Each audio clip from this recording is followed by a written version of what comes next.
There are several issues raised from the statement made by the APC national leader Bola Tinubu on the crisis rocking the assembly and the rumor of a planned impeachment of the governor. So much to talk about tonight. Let's get to it quickly, everyone. I have joining me from our Abuja studio, a political affairs advisor to the governor, Godwin Obaseki. I have Adaze Emwanta from our Abuja studio, and from Benin City. I also have joining me the spokesperson of the APC in Benin City. Thank you, in Edo State. Thank you so much, gentlemen, for coming on tonight.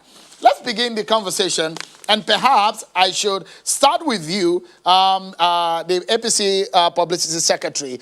You heard what the Deputy Governor said, that the plan to assassinate him, that a plan to cause violence in the state. How's your party handling these allegations? Which, of course, you saw where the accusing finger is pointing at.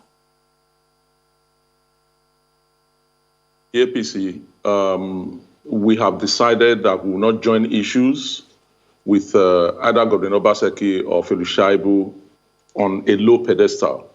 You see, you do not go making allegations of a planned assassination lightly. That is a capital offense when you plan to kill somebody. One would expect that when Felix Shaibu went on air to say that certain individuals were in Edo State to assassinate known individuals within their political group, he should have named names.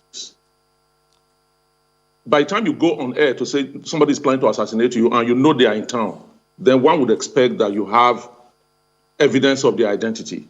And he did not say anything to that effect. So we view that kind of assertion as very, very irresponsible, coming from the sitting deputy governor of a state.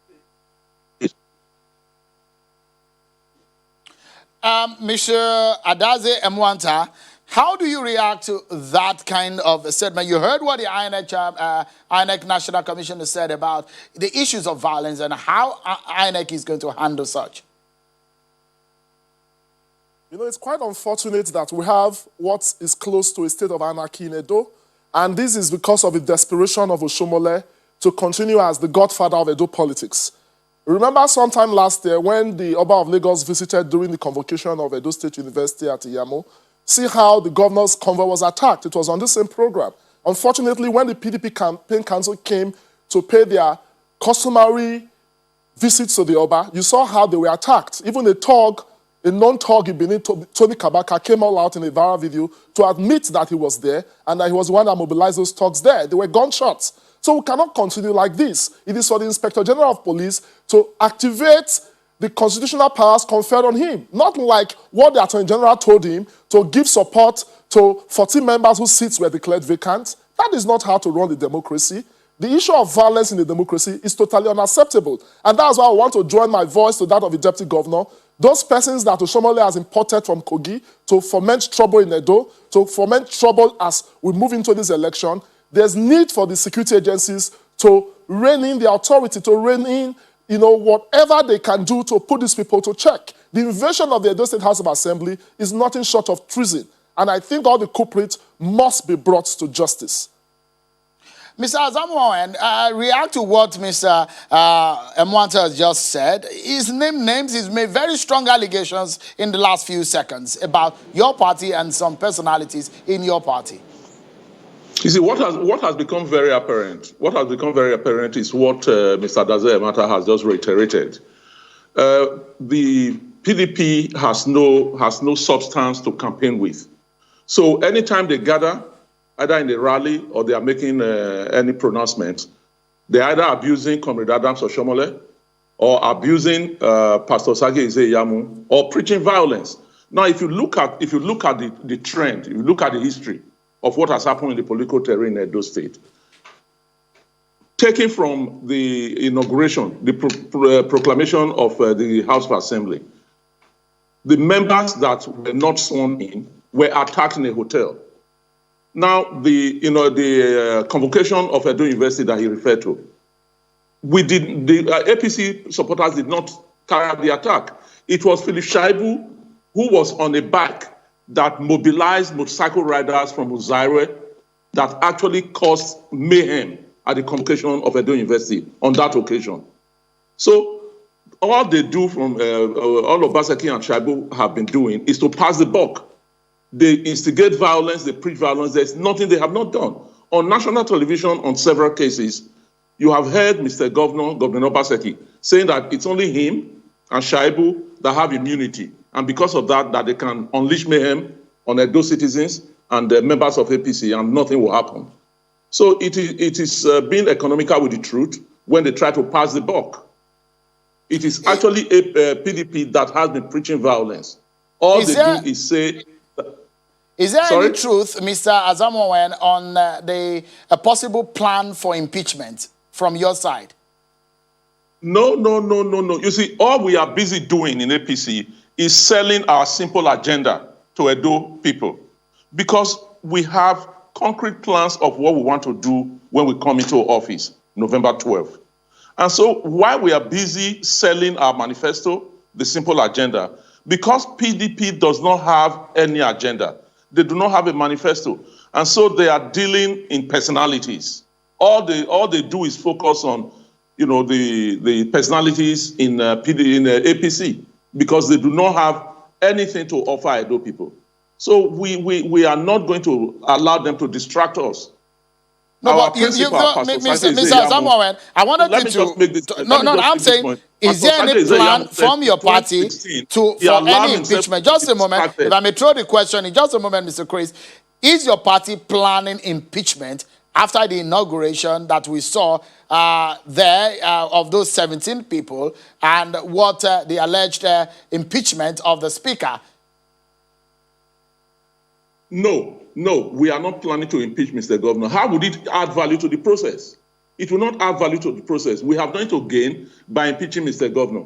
In any case, he's on his way out of office, by the popular will of Edo people. How many months does he have left in office? So why would we want to put ourselves to the trouble of going through the rigor, the inconvenience, the costly exercise of undertaking an impeachment exercise? It doesn't make sense. All right. So let me allow your friend, Mr. Adaze Mwanta, to react to some of these issues that you have raised. And I'd like Mr. Adaze also to touch on the comment by the national leader of the APC. Part of what he said, and I quote him, he said, "The recent actions of the governor of Edo State represent the gravest possible assault on constitutional democracy and the rule of law and escalation of violence and tension in the state he purports to govern." He made this allegation in that statement. He said, first, he sponsors hoodlums to the face, indeed destroy parts of the House of Assembly building in Benin, failing the building is undergoing renovation. React to that and some of what Mr. Asamoah said. It clearly shows the role of Tinubu in all of this, because when the Oba of Lagos was attacked, he was part of the persons whose convoy was attacked in Iyamo, Tinubu was quiet. But it was only when Oshomole was to be removed as chairman, we started hearing crying blue murder. And for him to even refer to the governor of Edo State as a person responsible shows his level of complicity.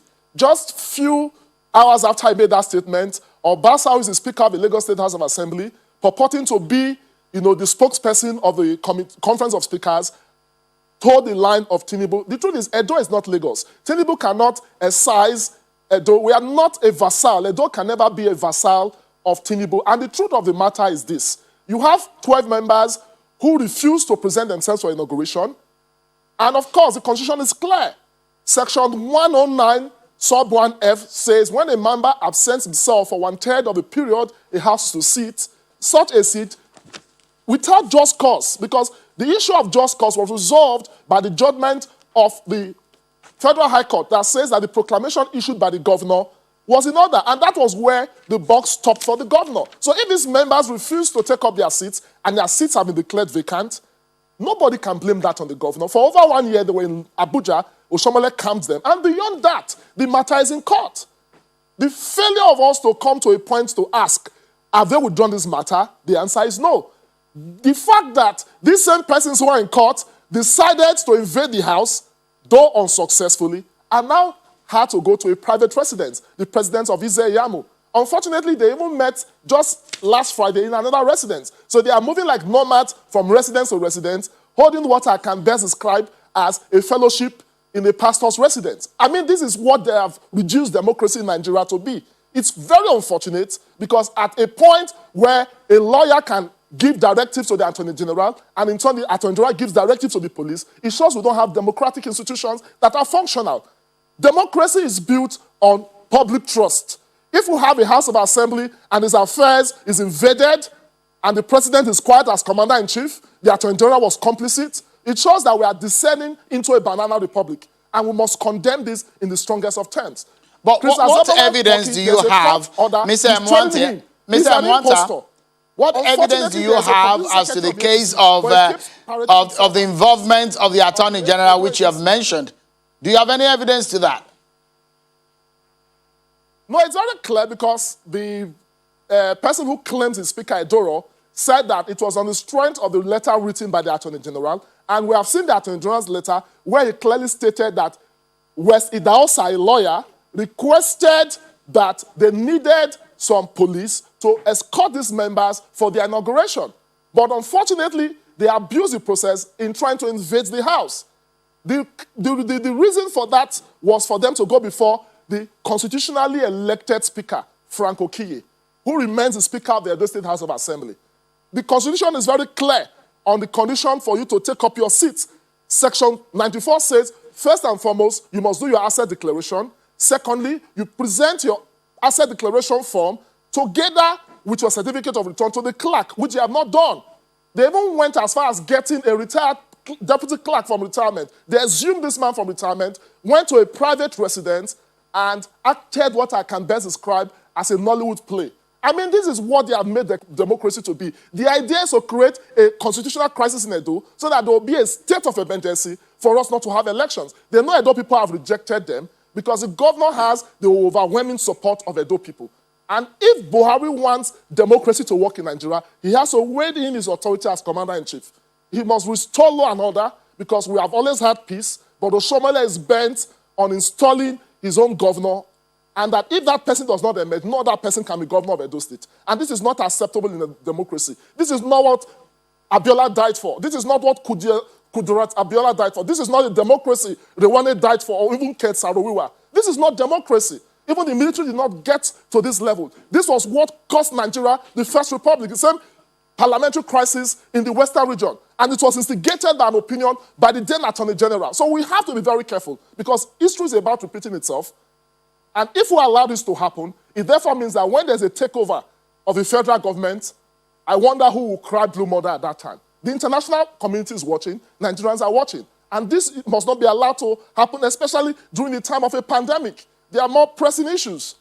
If there's violence in Edo, it will affect Nigeria because Edo is at the center of Nigeria. All right, so you've had your time. Let's allow Mr. Zamonwen also to come in. But I'll allow you, Mr. Chris, to react to what Mr. Adazi has said. But let me show you quickly some of the pictures of your campaign. I will show the same of their own campaign to Mr. Adazi. The campaign of yesterday, the launch of the APC campaign of yesterday, it does look like your party and some of the leaders who came around were very happy with the turnout of some of your supporters. And Mr. Chris, some of their leaders are saying that it does look for them like a vote from the people. Is this kind of gathering a show of popularity of your party and your candidate? You have actually said it, Sheun. You see, for us in Edo State, particularly in the APC political family, we have said that the POI agenda is grassroots movement. We are in touch with the people. We have a manifesto that is simple to read, simple to understand, and we have been able to sell it to our people. So what you saw yesterday was merely a manifestation of the grassroots swell that has been taking place in Edo State. As I said earlier, we are issue-based. We are carrying out an issue-based campaign. We will not dwell on personalities. We will not smear mud on anybody. So that was why I told you earlier on that we have no interest in impeaching Mr. Governor. Now, Mr. Emata is being merely an alarmist. In whose interest would the constitutional crisis work best? those of us who we know that Edo people are solidly behind, or they in PDP that know that the people have rejected them. So we have nothing to gain by instigating a constitutional crisis. We want this election more than anything else to take place because it will be an affirmation of the acceptance and the acceptability of APC as a political party, of Pastor Sagi Izeyamu as a candidate and flag bearer. So we will not do, and in fact, we will go out of our way. We will bend over backwards to ensure that we toe the path of peace. That is why we have resisted every form of provocation that PDP, Governor Obaseki, and Philip Shaibu have tried to throw in our path. We will not take the bait. We are not going to bite. We will not play by their rules. We will not be distracted. We are going to remain focused and ensure that come September 19th, we will win the elections fairly, squarely, transparently, and Edo people will know that we were freely accepted and our mandate was given to us by Edo people. That is the way to go. Let me allow Mr. Adaze to respond to that. Do you believe that rallies and campaigns, the turnout at campaigns are the true representation of popularity of candidates and their political parties? Let me show you, like I did to Mr. Chris, that is a rally of the PDP. Mr. Chris seems to be confident. What do you have to say as regarding turnout at this kind of campaigns, especially compared to the APC that we saw yesterday? It's so easy to talk about campaigns, rallies, and you now ask yourself, behind whom, between Izeyamu and Godwin Obaseki, have the people lined up? Of course, it is Godwin Obaseki, because it was the same way he defeated Izeyamu in 2016 that the people have agreed that they are going to renew his social contract come September 19th. Of course, the governor has a very clear mandate, and he has delivered on that mandate. And that's why we have a clear agenda, making Edo great. Unlike Izeyamu, who operates with Don Pedro's simple agenda, he was in government for 8 years. There's nothing to show for it. The beauty of our campaigns flow from the infrastructural advancement that the governor has brought in power, education, health, sports. Just name it, it cuts across. And Edo people are very pleased. Pensioners no longer down the street. The public service revolutionized, the educational sector transformed. So it is easy for us on a democratic platform come 19 September that the governor, of course, will be elected by Edo people. It is very clear. And that is why they are creating crisis, where there's actually peace in Edo. They go in, invade the assembly. They are not successful. They create a parallel government, and that is the idea. They want a state of emergency. But what the governor wants is for us to have this democratic process of one man, one vote. He has been able to defeat Agberos, he has defeated CDAs, he has even defeated the Godfather, and that's why the Godfather is fighting back. When you fight Godfatherism, he does one thing, it fights back. But the people will tell the Godfather, come September 19th, that they are the ones that lead, and that is where sovereignty belongs, to the people. And that is what the governor stands for. He's a movement. And come September 19th, Edo people will renew their social contract with their governor. Thank you. Adaze Mwanta, advisor to Governor Obaseki on political affairs. Thank you so much indeed for coming. And Mr. Chris Zamwanwen is the publicity secretary of the APC in Edo State. Thank you so much indeed, gentlemen, for reacting and commenting on some of these issues that have been thrown up in the race.